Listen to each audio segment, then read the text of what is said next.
There comes a moment, usually late at night, when the noise fades and you're finally alone with your thoughts.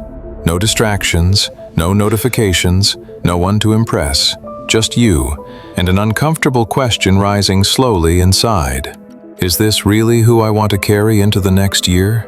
Maybe you feel it already, that quiet heaviness, that sense that something inside you is outdated, worn thin, no longer alive. You've tried to change before.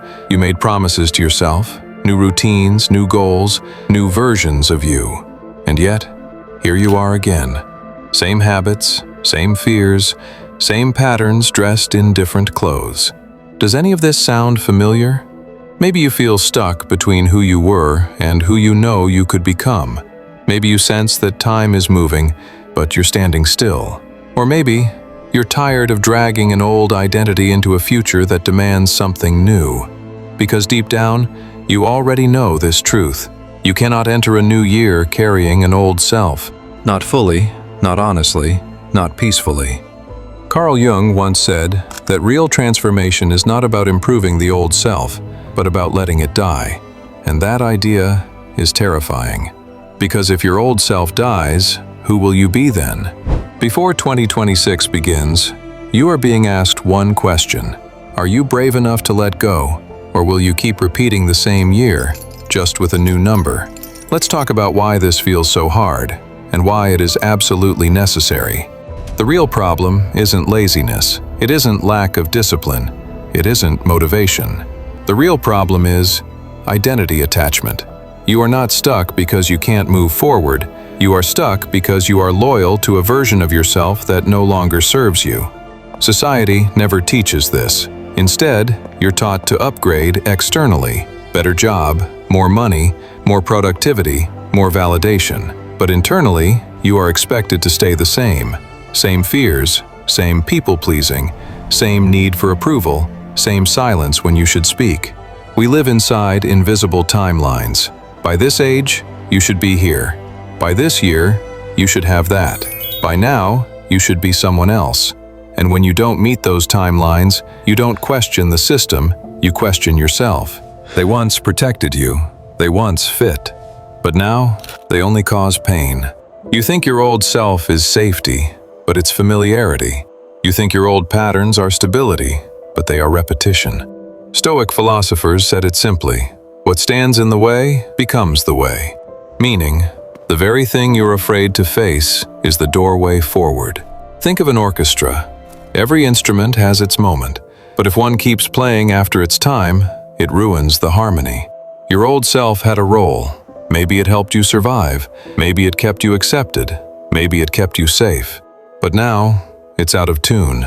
Jung called this individuation, the painful process of separating from who you were conditioned to be and becoming who you truly are. This is why transformation feels like loss, because part of you must step aside, and the ego resists that deeply. But here's the truth.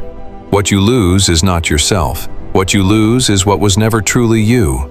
And once you see that, the fog begins to lift. Slow down. This is the part most people avoid. Ask yourself, honestly, who are you trying to impress by staying the same? Whose approval are you protecting by not changing? Who would you disappoint if you finally became yourself? And why does that matter more than disappointing yourself every single day?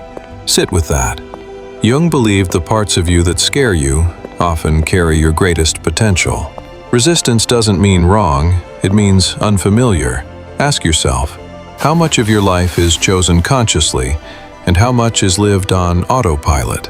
How many of your beliefs were inherited, not examined? You are not broken, you are unexamined. And when awareness begins, something shifts. Fear dissolves, illusion fades, truth steps forward. If nothing changed in 2026, would you be at peace? If the answer is no, then something must end. Not violently, not dramatically, but consciously. This is the quiet death Jung spoke of. And yes, it feels lonely.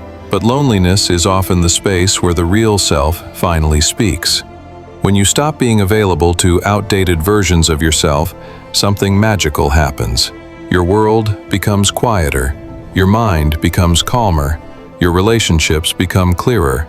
People start valuing your time, your presence, your words. You stop being an option. You become a priority. This is the awakening Jung spoke about, reclaiming your identity from the hands of the world and placing it back in your own. When you stop being available, you don't lose your kindness. You simply stop giving it away for free, and suddenly, everything changes. There is a version of you, stronger, calmer, wiser, waiting on the other side of over-attachment.